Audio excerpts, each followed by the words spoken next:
Hey guys, this is Chris here.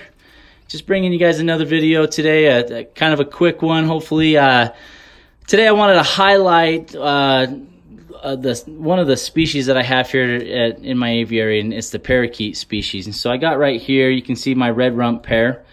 Got them there. And then I also, in my other flight over here, I don't know if, oh, there's my male. I have Bork parakeets. I have a pair of Bork parakeets. I also have another pair of red rumps. You can see the male, he's through there. He's kind of hard to see, but, and then I have another pair that I don't think I've shown you guys yet. They've been in my house all summer.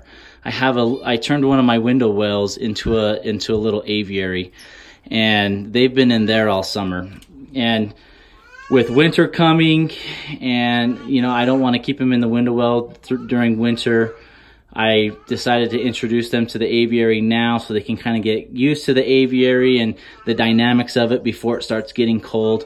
I just don't want the birds to be stressed out and then all of a sudden the cold hits and they get sick or something like that. And so I want to make sure they're well accustomed before the weather changes. So once it does get cold, hopefully it won't affect them as much. You can hear my little girl out there saying my name. So this is the pair that we have down here. We'll get in here and try and get it focused for you. Let's see here. There we go. So this is a turquoisine parakeet is what they call it. This is a yellow mutation. The natural form comes in a green body with the blue mask. And so I do have a pair here. And so the males, I'm trying to get it to focus a little bit better here for me. The male, you can see there, he has red patches on his wings, and then a little bit more vibrant and full mask, blue mask on his head. And then on the hen, her mask isn't as vibrant. She doesn't have red patches on her wings. And then you can also tell, you can't quite tell on the male here because his beak's hidden. There we go. It's a little bit better view for you guys. His beak's kind of like a dark black, and her beak's more of a lighter gray, and so that's also another way to tell. And so I got this pair from a place, honestly they were in pretty rough shape, so I got them, and I traded some birds for them, actually some canaries, and the whole summer I've been able to kind of nurse them back to health. They went through a molt, just trying to get them back up to strength. I thought about trying to breed them, but it didn't quite work out, and that's okay. You know, I didn't want to push something that's not there yet. And the male, he seems a little bit older, so I'm hoping that he's still fertile. The hen seems a little bit younger, and so I'm hoping that next year we can try and make something work. If not, they're at least beautiful and will be a great addition to the aviary. And so one of the things I wanted to highlight today is introducing new species of birds into the aviary, you know, because my flock is already settled, you know, the pecking order's established, you know, they know who to perch next to and who not to perch next to, I guess, in a way to say. And so I want to be able to introduce these guys with the least amount of stress possible, and to also not stress out my flock, and I don't want them to, you know, attack them or anything like that, which I don't think they will. But one thing with the parakeet species that I have, the 3 different subspecies, is they all 3 have very different temperaments. My red rump parakeets, I've read posts saying that they can become aggressive, especially during mating season. To be honest with you, this summer, both of my red rump pairs bred for me, and I didn't have any issue with them. They bred here in the aviary with all the other birds, and I didn't see any forms or signs of aggression. I think one thing that really attributed to that was that they have a lot of space in here, and I don't think they felt crowded. I don't think they felt like birds were trying to take over their nest, any of that. I mean, they were even calm enough that I checked their nest probably 2 to 3 times a week, and they were just fine with it. And when the babies were getting bigger, I took them out and kind of examined the babies, make sure they were healthy and whatnot, and the parents didn't seem to have a problem with that. And so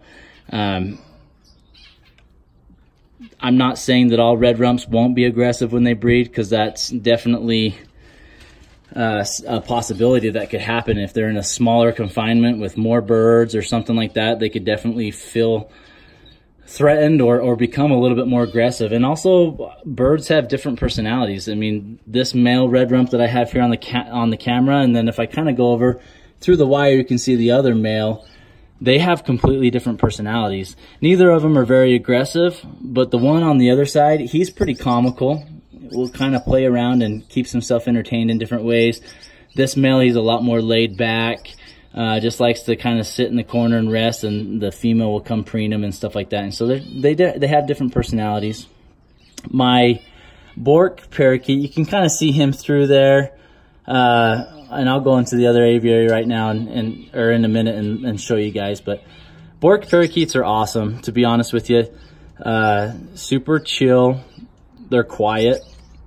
I only hear them early morning or late night, and it's a very calm, mild, I wouldn't even call it a squawk. It's a chirp, you know. They get along with any bird. I would house them with any bird and not worry. So the turquoisine parakeets, sorry guys, can't spit that out. I've kind of read conflicting arguments with these guys too, kind of similar to the red rumps, that they can become aggressive during breeding time. They can kind of single out. You shouldn't put more than one pair together. I'm not going to put these guys in the same area as same aviary as the Bork parakeets, because I don't want them to crossbreed.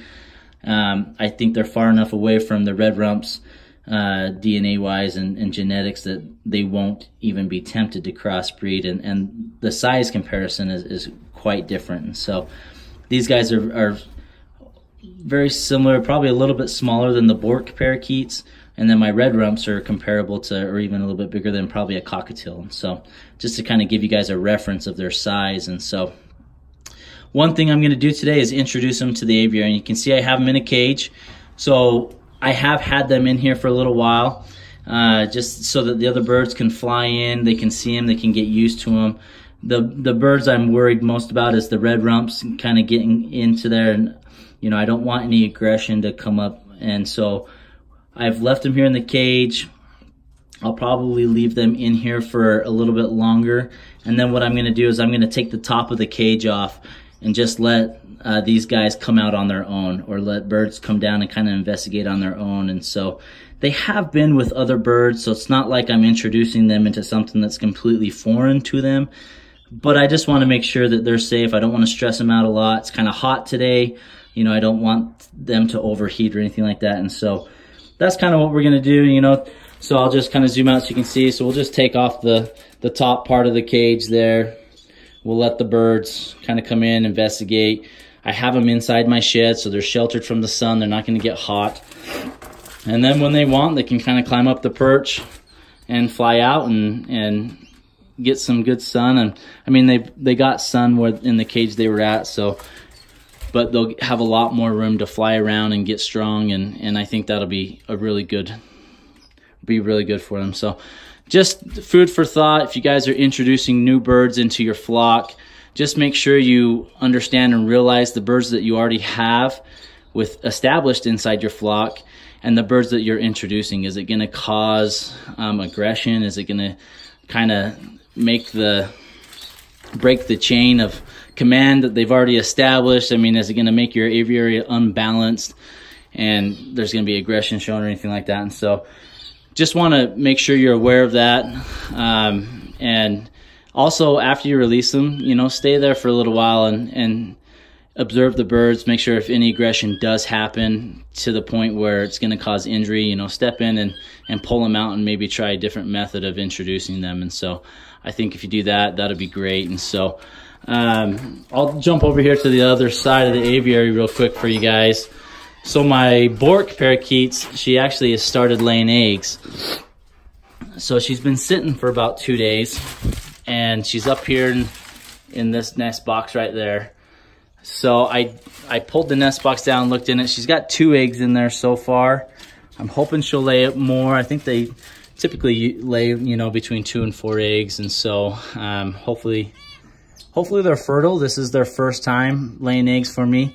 If they're not fertile, I will take the nest box down and pull it, just because winter's getting close, and you know, I don't want them to lay again, and by the time their eggs hatch, it's gonna be getting cold at night, and I don't wanna have to worry about that, and so I will pull the nest if they don't hatch now. I think we're far enough out from winter that the babies could get past the critical stage, you know, those first week or two of hatching. Then once they start getting those feathers in, I think they'll be okay. But we'll zoom in here a little bit. Let you see the male. He's a pretty pink. You know, the camera doesn't do justice, but he's got great coloring, this light pink all over his body. The hen, she's more of the normal coloring of a Bourke parakeet, which is kind of like that light dusty gray, but she does have some beautiful coloring on her back and top of her wings. Some all sorts of different colors, kind of rainbow-like looking. It's beautiful. Down here we have our pair of red rumps. This is kind of the time of the day where they're just relaxing. Probably in about an hour, once that sun's getting closer to setting, they're gonna jump out and start observing. They like to play on the ground and chew on the rocks, and they're kind of a little bit of kind of like clowns, you know. They like to play around and be goofy, and so it's fun to watch them. And so I would say if anyone's interested in getting parakeets, I would start with the Rosy Bourques. They're just awesome, super calm birds. For the longest time, I wasn't ever interested in them because, to be honest with you, I thought they were kind of boring, and I didn't really like the color of them. But since I've gotten this pair, I've fallen in love with them. They're so fun to watch. They're super calm. If they do have babies, I will, once the babies wean, I will take them and train them. We'll train them up, and then sell them as trained babies. But yeah, so if you guys have any questions or comments on the parakeets, breeding, keeping them together, personalities, anything like that, feel free to leave a comment down below. I'll keep you guys up to date on releasing the turquoise parakeets, and once we get them out in the aviary and get them established, we'll do a video on them, and hopefully we can get a good video with the sun on them, and you guys can see how vibrant and beautiful these birds are. They really are going to add some awesome colors to the collection that I already have, and I'm really excited for that. And if they breed, that's awesome, but if not, I'm really excited to have them. And so thanks for watching, guys. Hope you guys enjoyed the video.